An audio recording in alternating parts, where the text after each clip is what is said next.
কাঁদছে, চেষ্টা করছে, শেষ মুহূর্তে বলছে চাচা চাচা কালেমাটা পড়েন না চাচা। বলছে না, মানুষের কাছে বেইজ্জতি হব, পড়বো না, মানুষ লজ্জা দিবে। আল্লাহ নবী সাল্লাল্লাহু আলাইহি সাল্লাম বলছে কানে কানে বলেন, আমি কাউকে শোনাবো না, আমি শুধু হাসরের মাঠে বলবো, মৃত্যু পর্যন্ত চাচা ওয়াদা দিলাম জগৎবাসীকে শোনাবো না আপনি ঈমান আনছিলেন, কানে কানে কন। আবু তালেব বলছে না, কানে কানেও বলবো না। এবার নবী বলে চোখের পানি ফেলতে ফেলতে, চাচা এমনও কইতেন না তো, ঠিক আছে চাচা আমি কালেমাটা পড়ি, আপনি শুধু ঠোঁটটা নাড়েন,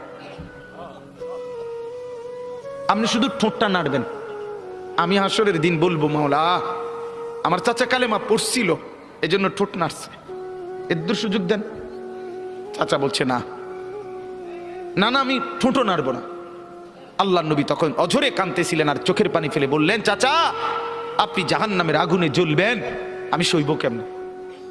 আবু তালেব নাফরমান তখন কি বলছে জানেন?